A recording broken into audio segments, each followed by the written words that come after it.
독일의 유신론적인 실존주의 철학자 가운데 칼 야스퍼스라는 철학자가 있습니다. 1883년도에 태어나서 1969년도에 돌아가셨으니까 그분의 생애 동안에 2차 대전, 1차 대전 큰 그 전쟁을 다 겪으면서 경험하신 그런 분이시죠. 제 사진을 한번 보시겠습니다. 이렇게 생겼는데요. 이분의 부인이 유태인이었습니다. 2차 대전 때 독일의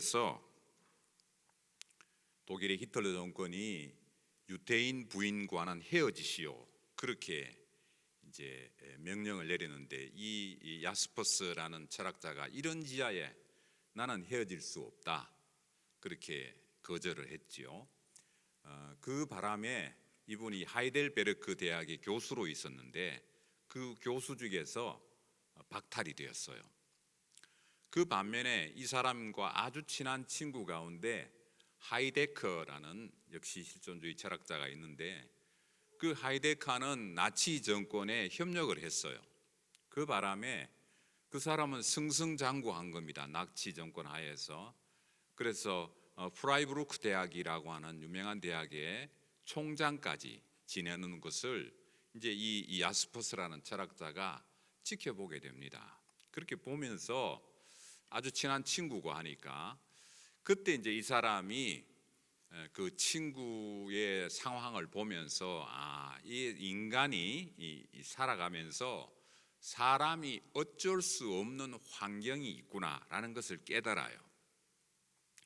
그러니까 사람들은 철학자, 학자가 배신을 했다, 무슨 이렇게 권력에 야합을 했다 그렇게 이야기하지만 지식인이 변절했다 그렇게 표현하지만 그 사람 나름의 어쩔 수 없는 상황이 있구나라는 것을 자기 철학적인 명제로 삼습니다. 평생에 자기의 그 주제로 삼지요. 그래서 그것을 실존의 과제로 그렇게 가지고 옵니다. 그러면서 이 사람이 가지고 오는 개념이 이제 한계 상황이라는 게 있다. 영어로 하면 boundary situation이라는 말인데요. 우리가 어쩔 수 없는 외부적인 한계가 있다. 한계 상황이 있다. 예를 들면 죽음이죠. 죽음이라는 것은 우리가 어쩔 수 없는 상황이 대부분입니다. 그리고 아주 치명적인 질병에 걸린다든지 혹은 전쟁이 일어난다든지 이런 상황들은 인간이 어쩔 수 없는 그런 한계 상황이에요. 어쩔 수 없는 상황. 천재지변도 마찬가지죠. 토네이도가 불어서 이렇게 피해를 입고 하는 그런 상황들은 인간이 아무리 노력하고 애쓰고 해도 어쩔 수 없이 피해를 입게 되는 그런 상황이 있다. 그러면서 또 하나의 상황이 있는데 그것은 심리 상황이다. 그걸 관찰을 해요. 심리 상황은 한계 상황보다 더 심각하고 더 무겁고 더 중요하다라는 것을 발견합니다.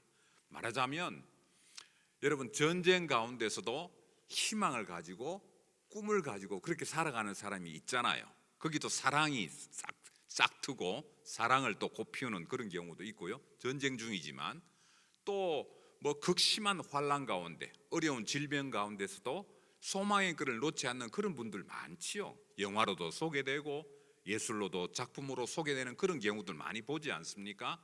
또 어떤 경우에 한국에는 옛날에 그런 경우 있었죠. 광부가 광산이 무너졌는데 그 안에서 삼중가를 버티었지 않습니까? 나는 살아나갈 수 있다는 그 희망을 가지고 그 아내가 싸준 그 도시락 그것을 아끼고 먹으면서 떨어지는 물 톡톡 떨어지는 물을 받아가지고 그 희망의 끈을 놓지 않고 그렇게 있다가 결국 기어코 참 그 구조되어서 나오는 그런 경우 막 신문에 소개가 되고 그러지 않습니까? 자,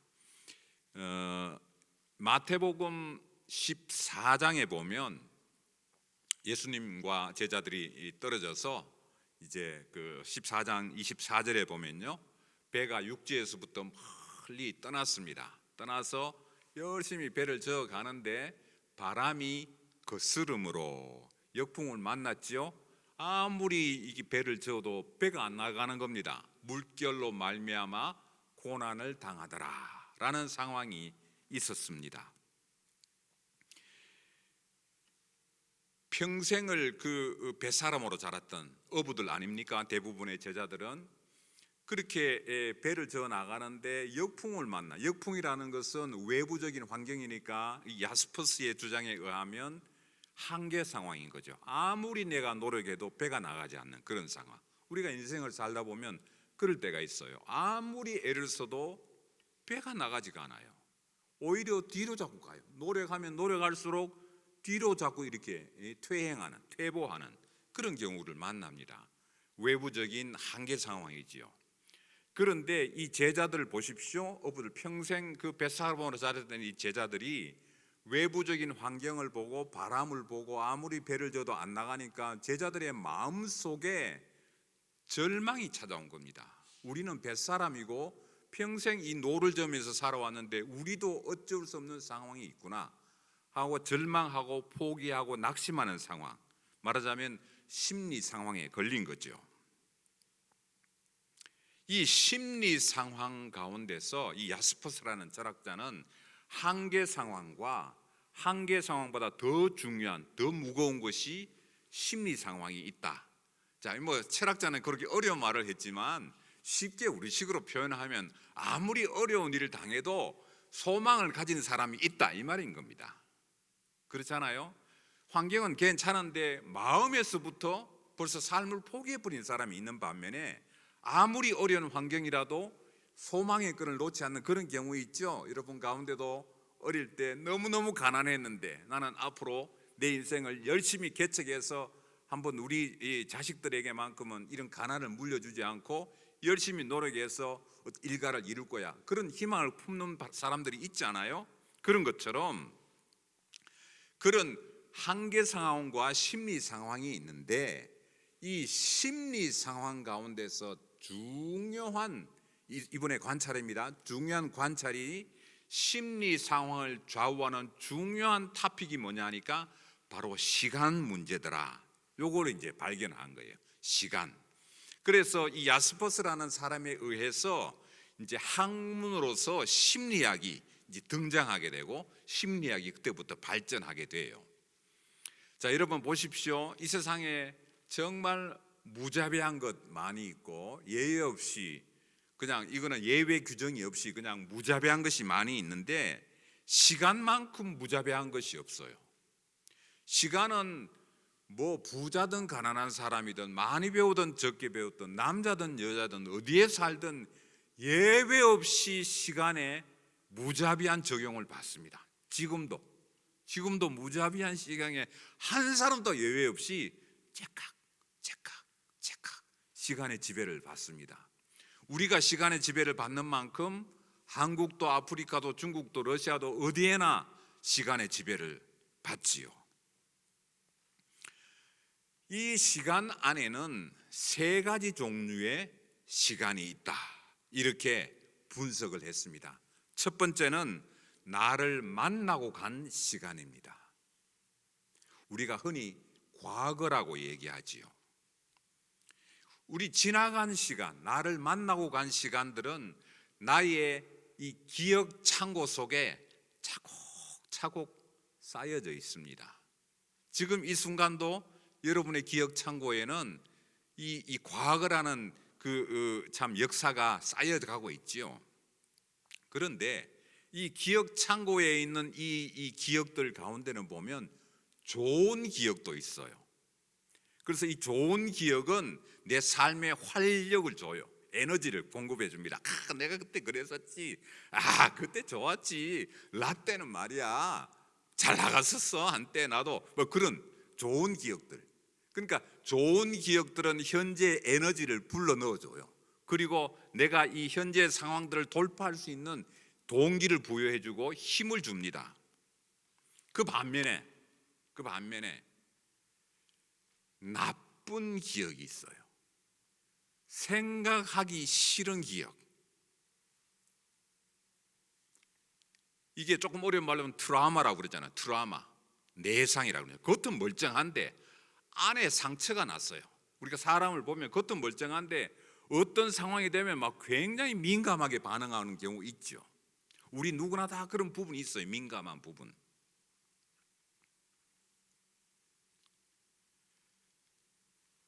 내상이라고 하기도 하고 트라우마라고 하기도 하고 원망이라고 하기도 하고 불만이라고 하죠. 그때 내가 그렇게 결정을 안 했다면, 아쉬운 그런 결정들이 있죠. 내가 그때 저 인간을 안 만났다면,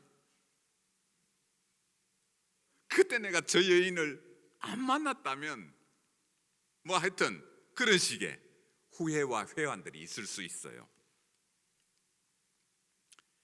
이 절망과 원망과 원하는 또 트라우마는 현재의 삶을 갉아먹어요. 대표적으로 욥 같은 인물은 보면 자기가 태어난 날을 저주했어요. 내가 안 태어났다면, 내가 태어나도 엄마 젖을 안 빨았다면, 그래서 내가 죽었다면 이런 고통이 없을 텐데, 그렇게 그 태어난 날을 원망해요. 그걸 가지고 좀 어려운 말로, 철학적인 말로는 르상티망 이런 말을 써요. 르상티망, 원망과 불만이라는 거죠. 원망과 불만이 없는 인생은 없습니다. 다 그런 인생이 있습니다.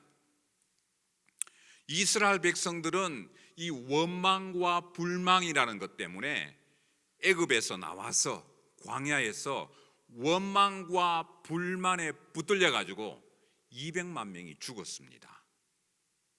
이스라엘 백성들이 그 여호수아와 갈렙 빼고는 가나안 땅에 못 들어갔잖아요. 못 들어간 이유는 딱 하나예요.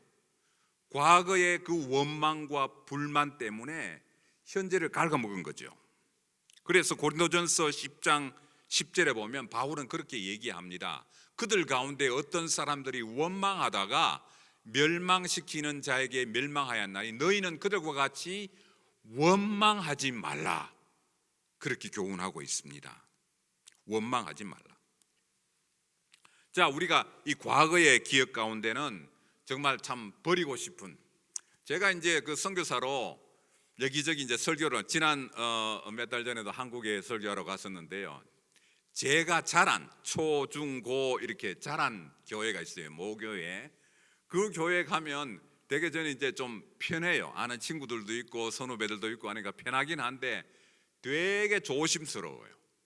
왜냐하면 저의 흑 역사를 기억하는 사람들이 거기 다 있기 때문에 이거 가면 굉장히 조심스러워요.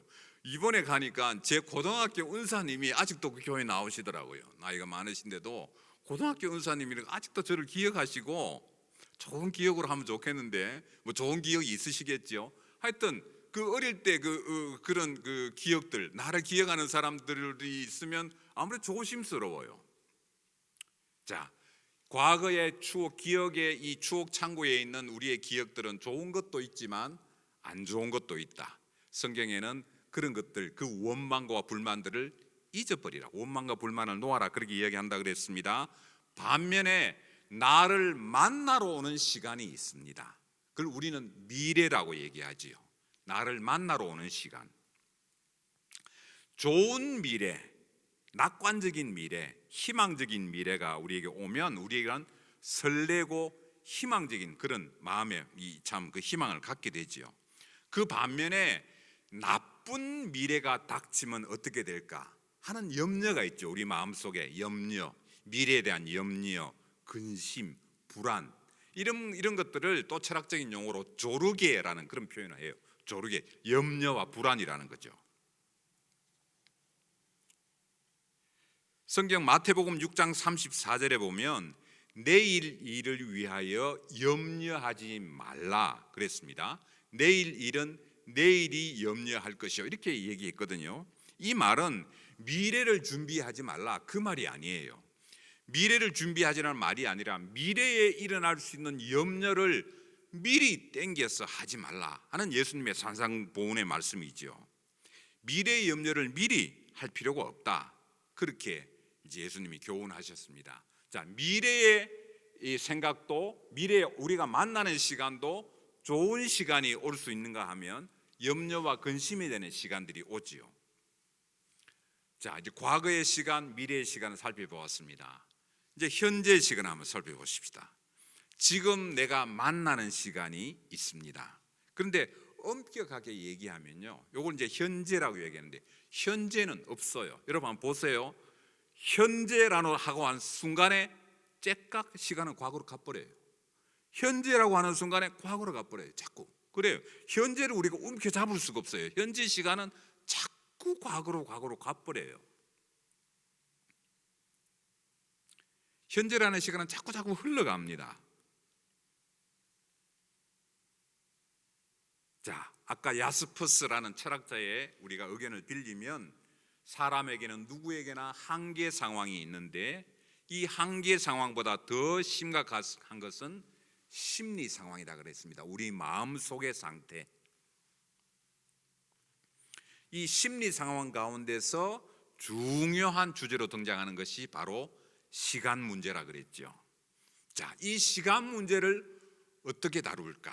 우리가 이제 2024년을 보내고 새로운 한 해를 맞이하는 이 중요한 참 의미 있는 시간에 이 시간 문제를 한번 성경의 교훈에 맞게 바울의 권면을 받아서 과거와 미래와 현재의 시간을 한번 다루어 보려고 합니다. 첫 번째입니다. 과거의 시간. 여러분, 우리 이 추억의 창고 속에 있는 과거의 이 기억 가운데는 우리를 우울하게 하는 기억들이 있다고 그랬죠. 즐거운 기억은 아무 상관없어. 즐거운 기억들은 우리들에게 힘을 주고 에너지를 주고 동기를 유발시키고 용기를 주기 때문에 상관이 없는데 우리를 자꾸 우울하게 하는, 슬프게 하는, 우리를 자꾸 낙심시키는 그런 기억들이 있단 말이죠. 자, 이것을 해결하지 않으면, 이것을 끊어내지 않으면 우리 생각이 그 마음의 감옥에 갇혀서 아무도 우리를 죄수처럼 생각하지 않는데 내 스스로 그 감옥의 죄수처럼 살아가는 거예요. 묶여가지고 그 기억에 묶여가지고 그 기억에서 해방이 안 되어가지고 이걸 해결해야 됩니다. 바울은 이 과거의 문제를 해결하기 위해서 과거의 르상티망, 원망과 불안의 문제를 해결하기 위해서 우리에게 주는 첫 번째 교훈이 오늘 본문 18절입니다. 범사에 감사하라. 바울의 권면입니다. 조건을 보고 감사하지 말라. 여건과 환경을 보고 감사하지 말고 그냥 감사해라. 이 말이 범사에 감사하라는 말이에요. 감사할 조건이 되기 때문에 감사해라가 아니라 그냥 감사해라 그랬습니다. 여러분, 과거에 나를 우울하게 하는 추억들, 기억들, 나를 이렇게 좀 이게 낙심시키는 기억들, 그것도 따지고 보면 우리가 살아있기 때문에 느끼는 것 아닙니까? 그렇기 때문에 감사해 버리는 거예요. 감사. 그 이너 힐링이라는 그런 프로그램들이 많습니다. 교회 안에 이너 힐링, 내적 치유 들어보셨지요? 내적 치유. 내적 치유하는 그런 교회나 단체들이 많이 있어요. 한국의 유명한 그 내적 치유 사역 하시는 분, 여러분 뭐 이름 되면 다 아시는 분인데 그분이 하는 내적 치유 사역에 가면 이제 뭐 그 마음의 참 아픔과 슬픔, 그 트라우마, 우울, 뭐 이 과거의 아픈 기억들 이런 걸 가지고 오신 분들이 많지요. 그런 걸 어떻게 해결해 보려고 오는 분들이니까 중간에 큰 드럼통을 하나 갖다 놔요. 그리고 야구 백맹이를 갖다 놔요. 야구 백맹이를.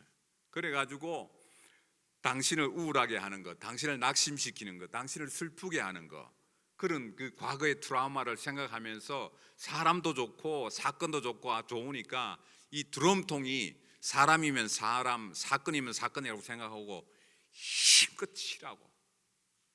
근데 사람이 술도 안 먹고 그 나와서 치라 그러면 칠 수 있습니까? 그 몽둥이로 치라 그러면 못 쳐요. 아무도 그 말을 잘 못해요. 그래서 그 주위에 도우미들이 있어요. 도우미들이 나와가지고 막 욕을 하면서 예를 들면 아버지에 대한 상처가 있다 그러면 이 아버지라고 생각하고, 이 아버지가 그때 나를 왜 그렇게 심하게 했냐, 나를 왜 그렇게 때렸냐, 왜 술 먹고 그렇게 했냐, 행패를 부렸냐, 그걸 옆에서 막 해주는 거예요. 그러면 이 속에 있던 감정이 끌어오르면서 드디어는 이제 그 아픈 감정, 우울했던 감정, 이 트라우마가 나오면서 막 이 새끼 저 새끼 그러면서 그냥 막 입에 올리지 못하는 그런 욕을 막 마음껏 하게 해요. 기독교 단체에서 하는 거예요. 그렇게 하고는 막 나중에는 이제 울게 되죠. 속에서 울분이 터져 나오니까 서러움과 눈물과 막 절규가 나오고요. 비명도 지르고. 그 주위의 분들이 함께 이제 그 지켜봐 주다가 그 아픔을 그대로 이제 십자가에 달리신 예수님 앞으로 이게 나오게 하는 그런 이제 프로그램들을 해요. 아까 제가 말씀드렸잖아요. 과거에 우리를 힘들게 하는 이 감정들은 감사하라 그랬는데, 범사에 감사하라 그랬는데, 바울은 그렇게 권면하는데 우리가 맨정신으로 범사에 감사가 됩니까? 두 가지 조건이 필요해요. 내가 과거에 이런 아픈 이런 상황들, 이런 우울했던 것, 트라우마들 이런 것들은 내 의지적으로 감사하기로 결정한다. 그것도 중요해요. 그게 범사에 감사한 거예요. 나는 무조건 감사하기로 했어. 왜냐하면 내가 살아있었다는 증거이기 때문에. 내 속에 이성이 있었고, 내가 판단할 수 있었고, 내가 기분 나빠할 수 있었고, 내 속에 내 의지가 있고 내 자의식이 있었기 때문에 내가 그렇게 느꼈기 때문에 그것조차도 나는 감사한다. 살아있는 자가 느끼는 생의 환희가 아니냐, 그렇게 감사하라는 거죠. 그 첫 번째. 두 번째는 그 모든 우울과 슬픔과 트라우마, 낙심된 모든 상황들을 주님의 십자가 앞에 갖다 놓고 하소연하고 십자가 앞에 다 내려놓는 그 과정을 거치십시오. 그렇게 이제 권면하고 있습니다. 로마서 8장 6절에도 보니까 육신의 생각은 사망이요 영의 생각은 생명과 평안이라고 했습니다. 영적으로 우리에게 자유를 주시는 그리스도의 그 사랑과 그 무한한 은혜 앞에 우리가 나아가면서 생명과 평안을 얻기를 원한다. 바울은 그렇게 권면하고 있습니다. 2024년에 여러분 기억 가운데, 아니면 그 이전의 기억도 좋습니다만은 우리를 참 원망하게 하고 불평하게 하고 불만하게 하고 트라우마가 생기게 하고 나를 우울하게 하는 그런 추억들이 없습니까? 그런 기억들이 없습니까? 감사함으로 나아갑시다. 감사함으로 오늘 해결해 버리십시다. 감사하기로 결정합시다. 하나님 나에게 생명 주시고 수많은 사람들이 사건과 사고와 질병과 여러 가지 어려운 천재지변 속에서 생을 달리했는데 그래도 나에게 생명 주셔서 내가 그렇게 참 감사할 수 있었습니다 하는 그 고백을 하십시오. 바울은 그렇게 권면하고 있습니다. 여러분, 범사에 감사라, 이 말은 무서운 말입니다. 단순한 말이 아닙니다. 두 번째입니다. 미래의 시간입니다. 미래에 대해서는 우리가 희망보다 염려와 근심과 걱정이 더 우리를 억누르죠. 철학적으로는 조르게라는 말을 쓴다고 했습니다. 미래에 대한 염려에서 해방되는 바울의 권면이 있습니다. 오늘 본문 16절입니다. 항상 기뻐하라. 어떤 것도 어떤 상황도 그리스도의 사랑에서 끊을 수 없다. 우리가 지난주 묵상했습니다. 지난주 은혜를 받았습니다. 어떤 상황에서도 우리를 끊을 수 없다. 그렇기 때문에 우리는 항상 기뻐할 수 있습니다. 야고보서 1장 2절에 보니까 너희들 형제들아, 너희가 여러 가지 시험을 당하거든 온전히 기쁘게 여기라 그랬습니다. 기쁘게 여기라. 여기도 보면 의지적인 판단이 나오지요. 온전히 기뻐하라, 기쁘게 여기라. 영어로 하면 consider 하라 그랬습니다. 그렇게 생각해라, 기쁘게 여겨라, 기쁘게 받아들여라. 의지적인 결정을 우리들에게 요구하고 있지요. 요한복음 15장 11절, 내 기쁨이 너희 안에 있어 너희 기쁨을 충만하게 하려 하라. 예수님은 그렇게 우리들에게 기쁨을 소개하고 있습니다. 미래의 염려들은, 미래의 근심들은 어떻게 해결합니까? 그냥 기뻐하기로 그렇게 결정을 하십시다. 기뻐하기로 우리가 받아들이십시다. 과거의 시간은 감사하고 미래의 시간은 기뻐하십시다. 과거의 시간을 감사하고 미래의 시간을 기뻐하는 비결이 있습니다. 바로 현재를 우리가 결정하는 시간이 필요하지요. 과거의 시간은 우리의 손을 떠나 있어서 우리의 기억으로만 존재하고 미래의 시간은 우리의 상상 속에서만 존재합니다. 기억에 있는 시간, 상상 속에 있는 시간은 우리가 실체에 잡히는 시간이 아니지요. 우리가 현재를 살아가는 우리들에게 가장 참 중요한 바울의 권면은 본문 17절입니다. 쉬지 말고 기도하라. 예수님께서 잡히시던 날 밤에 제자들이 너희들이 나를 위해서 기도를 좀 해다오. 그렇게 예수님이 가서 겟세마네 기도 동산에서 기도하시고 와 보니까 꿀꿀 제자들이 잠에 빠졌습니다. 그때 예수님이 말씀하시죠. 너희들이 나를 위해서 한 시간도 1 hour, 영어 성에는 그렇게 표현되어 있어요. 한 시간도 기도할 수 없더냐. 예수님이 제자들에게 한 시간 기도하는 것을 그렇게 탄식하셨는데, 여러분 한 시간 기도하는 거 쉽지 않습니다. 그런데 어떻게 쉬지 말고 기도합니까? 한 시간도 아니고. 어떻게 늘 기도합니까? 어떻게 깨어서 늘 그냥 연속적으로 기도할 수 있습니까? 이게 무슨 의미입니까 도대체? 이게 실현 가능한 얘기일까요? 실현 가능한 얘기를 하라고 지금 바울이 권면하나요? 아니면 그냥 추상적으로 개념적으로 얘기하고 있습니까? 쉬지 말고 기도하라. 철학자 사르트르는 인생을 이렇게 이야기했습니다. 인생은 B와 D 사이의 C다. 그렇게 얘기했어요. B는 birth, D는 death, C는 choice. 그러니까 인생은 태어나서 죽는 사이에 있는 수많은 선택이다. 그렇게 얘기를 했어요. choice. 굉장한 인생의 통찰력이지요. 여러분 지난 2024년도 수많은 선택을 해서 왔습니다. 우리 인생은 우리가 어쩔 수 없는, 우리가 선택할 수 없는 게 있어요. 부모를 만나는 것, 우리가 선택할 수 없습니다. 대한민국 사람으로 태어나는 것, 우리가 선택할 수 있는 게 아니죠. 남자와 여자로 태어나는 것, 우리의 선택사항이 아닙니다. 그럼에도 불구하고 엄청나게 많은 것들을 우리가 선택하면서 살아갑니다. 여러분 오늘 당장 이제 가시면 오늘 밤에 몇 시에 잘까? 선택하시겠죠. 내일 아침에 뭐 먹을까? 누구를 만날까? 무슨 일을 할까? 계속해서 선택이 기다리고 있습니다. 인생은 선택과 같습니다. 도대체 이 쉬지 말고 기도하라를 어떻게 우리 삶 속에서 실천하고 적용해 나갈 수 있을까? 쉬지 말고 기도하라는 우리 인생에서 만나는 수많은 선택 앞에, 수많은 결정의 순간에 기도함으로 나아가라. 이런 권면과 같습니다. 우리가 하는 수많은 선택이 있다 그랬죠. 우리가 하는 수많은 결정들, 수많은 선택들, 그 수많은 선택들마다 기도하고 나아가라. 그렇게 기도하고 나아가면 우리의 미래를 우리가 기쁨으로 받으리라 그랬잖아요. 항상 기뻐하라. 항상 미래를 항상 기뻐하게 받아들일 수 있는 이유는 내가 오늘 하는 이 결정을 기도로 결정했기 때문에, 그 기도의 결정 다음에 따라오는 미래는 내가 기쁨으로 받아들이는 거예요. 후회가 없으니까, 기도하고 결정했으니까, 하나님께 물어보고 결정한 거니까. 그래서 그 결과에 대해서 이렇게 나오든 저렇게 나오든 내 기대에 미치든 기대에 미치지 못하든 우리는 그것을 기쁨으로 받아줄 수 있는 이유가 기도로 결정하는 현재의 상황을 잘 경영하면 미래를 기쁨으로 받아들이게 될 줄로 믿습니다. 여러분 세상 사람들도 감사해요. 세상 사람들도 기뻐할 줄 알아요. 세상 사람들도 다급하면 기도해요.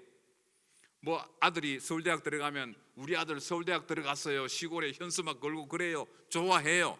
그런데 중요한 것은 바로 이 항상성이죠. 범사에 감사하라. 쉬지 말고 기도하라.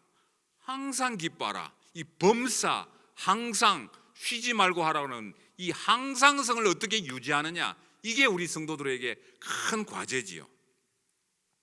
2025년 이제 몇 시간 뒤면 우리가 시작합니다. 미래를 결정하고 과거를 후회 없이 살아가기 위해서는 현재의 결정, 현재의 선택, 현재의 순간의 상황들을 기도로 결정하는 그 지혜가 있을 때, 그래서 쉬지 말고 기도하라는 것을 우리의 삶 가운데서 모든 결정의 순간에 기도로 결정해 나갈 때에 미래를 기쁨으로 받아들이고 과거를 후회 없이 감사함으로 추억하게 될 줄로 믿습니다. 여러분, 쉬지 말고 기도하라는 어려운 것이 아니라 우리의 모든 선택 앞에서, 모든 판단 앞에서 판단하기 전에, 결정하기 전에, 정하기 전에, 내가 마음을 두기 이전에 먼저 하나님께 물어보고 기도하고 기도의 응답으로 나아가는, 그래서 참 과거의 아픔과 트라우마가 감사로 채워지고 미래의 염려와 근심이 기쁨으로 채워지는 그런 은혜를 맛볼 수 있게 되기를 주님의 이름으로 권면합니다. 본문 18절의 말씀을 마무리합니다. 과거를 감사하고 미래를 기쁨으로 받아들인다는 이것은 우리가 삶을 좀 이렇게 지혜롭게 살아가는 삶의 방법론이 아닙니다.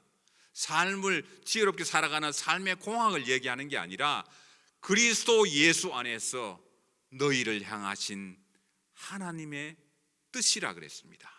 과거의 추억들, 과거의 이 기억 창고에 있는 이 아픈 추억들, 나를 힘들게 하는 추억들, 나를 우울하게 하는 추억들을 감사하게 여기고 미래에 오는 수많은 염려와 근심이 있지만은 내가 이것을 기쁨으로 받아들이는 이유가 내가 현재의 모든 결정 앞에서 기도하면서 결정했을 때에 하나님의 뜻을 발견하게 되고 하나님의 뜻 안에서 감사하고 기뻐하고 항상 기도하는 그런 삶을 살아가게 될 줄로 믿습니다. 과거를 감사하고 미래를 기뻐하고 현재의 수많은 선택의 순간에 기도로 결정하는 그런 참 지혜로운 하나님의 사람, 하나님의 성도들이 다 될 수 있게 되기를 원합니다. 기도하겠습니다. 하나님 아버지, 감사합니다.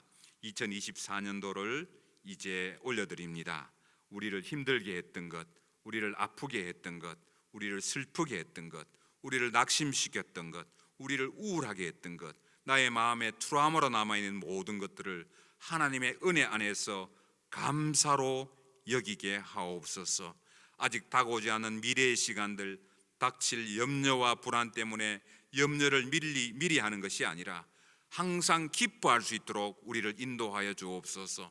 현재 우리가 닥치는 수많은 결정과 선택 앞에서 기도하면서 결정하고 기도함으로 하면서 선택함으로 말미암아 하나님의 뜻을 발견할 수 있도록 우리를 그렇게 하나님의 지혜 가운데로 한 해를 이끌어 주옵시기를 간절히 빌고 원합니다. 하나님의 뜻 안에서 하나님의 뜻을 발견하면서 하나님의 뜻 안에서 평강을 누리면서 그렇게 살아갈 수 있는 우리 성도들의 삶이 될 수 있도록 하나님 새로운 다가오는 한 해를 인도하시고 지키시고 보호하시고 함께 걸어가 주옵소서. 예수님의 이름으로 기도하옵나이다. 아멘.